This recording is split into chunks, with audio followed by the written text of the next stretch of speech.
कक्षा 9वीं हिंदी प्रकरण धूल पर आधारित व्याकरण कार्य में आपका स्वागत है। और इस कक्षा में हम उपसर्ग एवं प्रत्यय का अध्ययन करेंगे।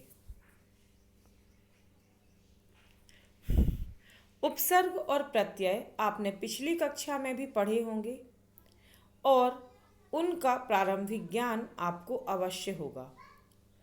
तो आइए जानें उपसर्ग किसे कहते हैं। आप सभी जानते हैं वैसे तो कि किसी भी शब्द के पूर्व जोड़े जाने वाला वह शब्दांश जो मूल शब्द के अर्थ को बदल देता है वह उपसर्ग कहलाता है। यानी जो मूल शब्द है उसके अर्थ में जो परिवर्तन ला दे वह उपसर्ग है। किसी भी शब्द के पहले जोड़े जाने पर पहले शब्द का अर्थ बदल देने वाले शब्दांश को हम उपसर्ग कहते हैं। परंतु हमें कुछ बातें ध्यान रखना है।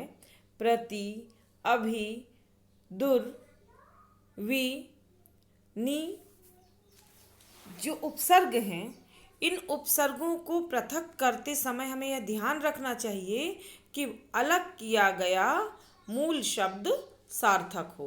यानी ये जो होते हैं मूल शब्द में ही लगते हैं उपसर्ग। यदि मूल शब्द निरर्थक है या उसका कोई अर्थ नहीं है तो वह प्रयोग गलत होगा। तो यह हमें ध्यान रखना है कि जब आप इन्हें पृथक करें तो उनका जो मूल शब्द प्राप्त हो वह सार्थक हो। उपसर्ग कई प्रकार के होते हैं। हमने पिछली कक्षाओं में यह भी पढ़ा कि हमारी जो भाषा है हिंदी उसमें कई भाषाएं आकर मिली हैं और इसी के कारण से हम बहुत सारे शब्दों का प्रयोग करते हैं। यहाँ हिंदी में प्रचलित उपसर्गों को निम्नलिखित भागों में विभाजित किया गया है। यानी क्योंकि हिंदी में सभी भाषाएं आ गई हैं इसलिए जो शब्द प्रचलित हैं उन्हें अलग अलग भागों में बांटा गया है। सबसे पहले हिंदी की जो मातृ भाषा जो कहना चाहिए जननी है वह है संस्कृत। संस्कृत के 22 उपसर्ग हैं जो हम प्रयोग करते हैं। हिंदी के उपसर्गों की संख्या 13 है। अरबी और फारसी के कुछ उपसर्ग हैं और अंग्रेजी के उपसर्ग। इन सभी का प्रयोग हम अपनी भाषा में करते हैं। उदाहरण आप देख सकते हैं। प्रति और अर्पण, प्रत्यर्पण, अभि और मान, अभिमान, दूर धन आचार, दुराचार और वीप धन हार, विहार, नि और योग, नियोग। देखेंगे हम यहाँ पर मूल शब्द क्या है। अर्पण, मान, आचार, हार और योग ये मूल शब्द हैं। अब इन सभी मूल शब्दों को आप देखेंगे तो आप पाएंगे कि ये सभी सार्थक शब्द हैं और इनमें जो उपसर्ग लगे हैं लगा करके उन्होंने उस शब्द के अर्थ को परिवर्तित कर दिया है। बात यह है कि हम यह ध्यान रखें जब हम उपसर्ग और उपसर्ग को अलग करें तो हमें यह ध्यान रखना चाहिए कि जो मूल शब्द है वह सार्थक प्राप्त हो।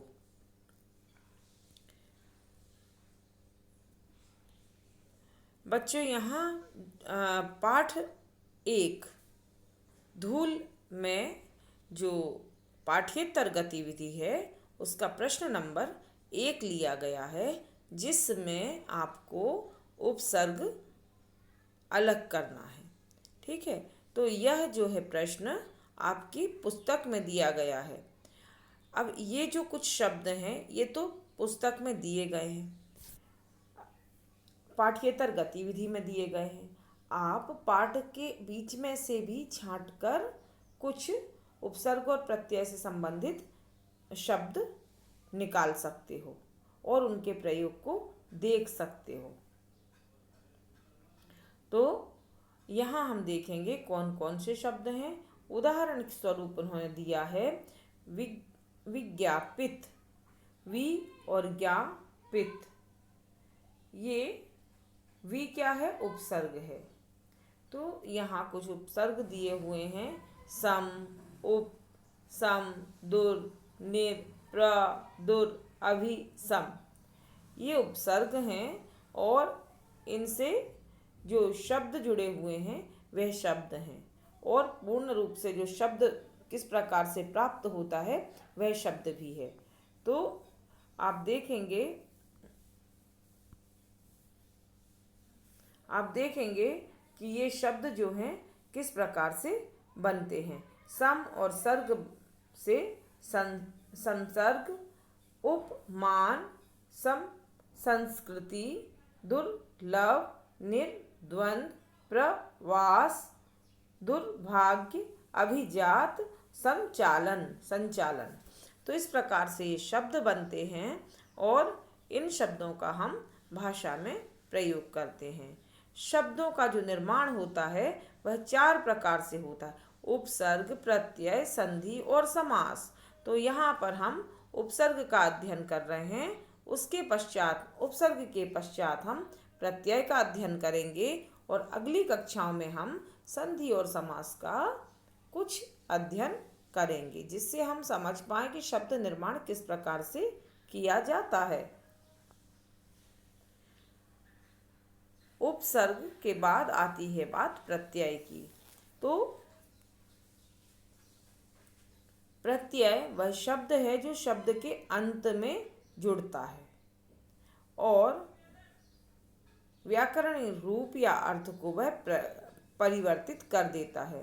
प्रत्यय 2 प्रकार के होते हैं। पहला है कृत प्रत्यय, जो धातु में जोड़े जाते हैं। बच्चों, कक्षा 8वीं तक आपने संस्कृत पढ़ी है और आप धातु रूप से परिचित हैं। तो यहाँ पर उन्हीं की बात की जा रही। जैसे पढ़ में ता लग गया तो पढ़ता, है ना। तो जो धातु रूप में जो कृत प्रत्यय जोड़े जाते हैं वह जो है क्या है? वह कहलाते हैं कृत प्रत्यय।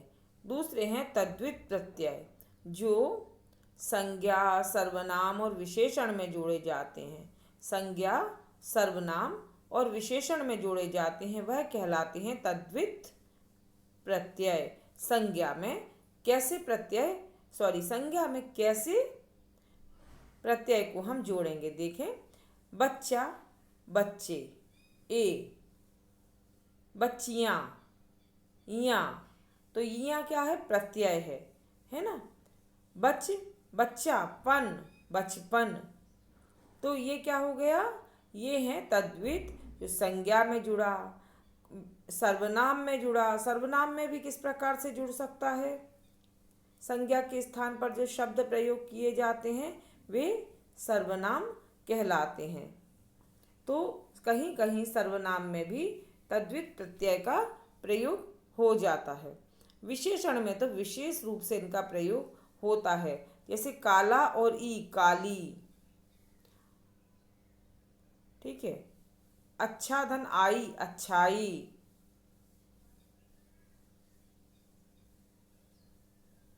तो इस प्रकार से हम विशेषण यानी विशेषता बताने वाले, संज्ञा और सर्वनाम की विशेषता बताने वाले शब्द पीला और ई, पीली। तो इस प्रकार से ये उदाहरण है, पीला और ई, पीली। तो ये जो है विशेषण है। तो तद्वित प्रत्यय संज्ञा, सर्वनाम और विशेषण में लगते हैं और कृत प्रत्यय धातु रूप में जोड़े जाते हैं। जैसे पढ़ क्या है? धातु रूप है। पढ़ता, लिखता, लिख और इत, लिखित। तो ये जो है कृत प्रत्यय क्या है? ये धातु रूप में प्रयोग होते हैं और तद्वित प्रत्यय जो है संज्ञा, सर्वनाम और विशेषण में प्रयोग किए जाते हैं। आगे हम उदाहरण के द्वारा जब देखेंगे तो हमें बात और अच्छे से समझ में आएगी। लठ धन एत, लठ, एत, लठेत, सांप, एरा। अब आपको क्या करना है? यहाँ से मूल शब्द निकाल कर लिखना है। सांप, एरा, कम, आओ, तैराक, तैर और आक, भाग और ओढ़ा, चाट और ओरा, ससुर और आल, पढ़, आई, मीठा, आई, बूढ़ा, पा और लिख, आवट। ये कैसे हो गए? ये मैंने आपको क्या दिए हैं? पूरे शब्द बना के दिए हैं और मूल शब्द और प्रत्यय दे दिए हैं। अब आपको क्या करना है? इसमें से मूल शब्द को निकाल कर लिखना है। कैसे लिखेंगे आप? सांप, एरा, देखो यहाँ पे मिठाई में क्या आ गया? मीठा और आई। ये देखिए, मिठाई में मीठा और आई। तो मूल शब्द कहाँ लिखोगे? बीच में। इस वाली जो लाइन में आपको क्या करना है? मूल शब्द लिखना है। लिख और आवट, बूढ़ा, पा, पढ़, आई, ससुर, आल, चाट, ओरा, भाग, ओढ़ा, तैर, आक। आपको बात समझ में आ गई होगी कि इस प्रकार से हमें मूल शब्द को अलग करना है और मूल शब्द को अलग करने के बाद हमें देखना है कि किस प्रकार से प्रत्यय का प्रयोग होता है। अब आपको लेखन के लिए कार्य मैं दे रही हूँ। समय समय पर हम उपसर्गों और प्रत्यय को पुनः दोहराते जाएंगे। बीच बीच में कभी कभी आप लोगों को पढ़ा दिया जाएगा उपसर्ग और प्रत्यय। बीच बीच की कक्षाओं में आपको दूसरे प्रश्नों के साथ कुछ प्रश्न दे दिए जाएंगे, जिससे आपको यह कार्य करने की आदत बनी रहे। निम्नलिखित उपसर्गों का प्रयोग करते हुए तीन नए शब्द बनाना है। आओ, आ, अप, दुस, निस, परा, प्रा, परि, अति, आन, कु, ला, प्रति, बद और खुश। इनसे आपको तीन शब्द बनाना। उदाहरण स्वरूप खुश नसीब, खुश किस्मत। इस प्रकार से आपको शब्द बनाना है। अब आती बात दूसरे प्रश्न की। निम्नलिखित प्रत्ययों के प्रयोग करते हुए तीन शब्द बनाना है। अब आपको ता, ई, आई, आहट, आवट, पन, आरी, आनी, आओ, इत, एक, कार, वाला, ईला, आ, ये आप लोगों के लिए प्रत्यय हैं और इन प्रत्यय से आपको शब्द बनाना है। जैसे स्वतंत्रता, ता वाला प्रत्यय देखेंगे, स्वतंत्रता, लिखता, पढ़ता, ये सभी जो हैं वह शब्द हैं जो प्रत्यय वाले हैं। तो आशा है आपको उपसर्ग और प्रत्यय कुछ समझ में आ गए होंगे, और यदि नहीं समझ में आए तो एक बार और कक्षा में समझा दिया जाएगा। परंतु जितना भी कार्य आपको दिया गया है, यदि आप वो कार्य करके देखेंगे तो मुझे पूरा विश्वास है कि आपको ये समझ में आ जाएंगे, क्योंकि हम पिछली कक्षाओं से भी उपसर्ग और प्रत्यय पढ़ रहे हैं। परंतु उपसर्ग और प्रत्यय में ध्यान रखने वाली बात यह है कि जब आप मूल शब्द निकालते हो, अलग करते हो, तो मूल शब्द सार्थक भी होना चाहिए और मूल शब्द की वर्तनी सही होना चाहिए। कई बार क्या होता है कि आप लिख तो देते हैं सही, परंतु उसकी वर्तनी सही नहीं होती, स्पेलिंग सही नहीं होती, तो वह आपको ध्यान रखना है। तो मैं ये समझूं कि आप यह कार्य अच्छे से कर लेंगे। अब बच्चों, ये तो हुआ पढ़ाई और लिखाई का काम। अब लॉकडाउन में हम अपने घर में बैठे हुए हैं। कई बार हमारे मन में निराशा भी आ जाती है। कई बार हम सोचते हैं कि इन कठिन परिस्थितियों से किस प्रकार से निकलें। तो बच्चों, इन सभी कठिन परिस्थितियों से हम तब निकल सकते हैं जब हम इससे भी कठिन परिस्थितियों के विषय में जानें। यानी हमें अपनी परेशानी कब छोटी लग सकती है? जब हम किसी और बड़ी परेशानी के विषय में जानें और पढ़ें, या और हमें कहीं से कुछ और प्रेरणा मिले, किसी ऐसे व्यक्तित्व को जानने का मौका मिले जिन्होंने कठिन परिस्थितियों से निकलकर सफलता हासिल की, अपना एक मुकाम बनाया और देश और दुनिया में अपना नाम रोशन किया। बच्चों, टेलीविज़न के माध्यम से हम बहुत सारी अच्छी और बुरी चीज़ें सीखते हैं। सीधी सी बात है कि हमको क्या देखना है ये हमें तय करना होगा। टेलीविज़न तो हमें सब कुछ दिखा रहा है, परंतु हमें क्या देखना है ये हमें तय करना होगा। और हम अच्छा देखेंगे तो सही बात यह है कि हमारा व्यक्तित्व भी संवरेगा। तो ऐसा ही एक कार्यक्रम लोकसभा टीवी पर सुबह 7:30 बजे आता है और सुबह 7 बजे से यह कार्यक्रम प्रारंभ होता है और व्यक्तित्व की जैसी डिमांड होती है या जैसा उनके विषय में कार्यक्रम तैयार होता है उसे लगभग 8 बजे तक आधे घंटे तक प्रसारित किया जाता है। इस कार्यक्रम के द्वारा आप देश की महान विभूतियों के विषय में जान पाओगे, जिन्हें जानने का मौका हमें नहीं मिल पाता है और हम उन्हें जान ही नहीं पाते हैं।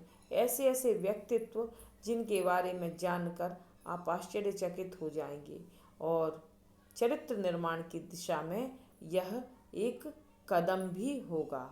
आप अपने छोटे भाई बहनों को भी लेकर आप बैठ सकते हैं, दिखा सकते हैं और अपने पेरेंट्स को भी कह सकते हैं। उन्हें बहुत खुशी होगी यह जानकर कि हमारा बच्चा किस प्रकार के कार्यक्रम देखने में रुचि लेता है।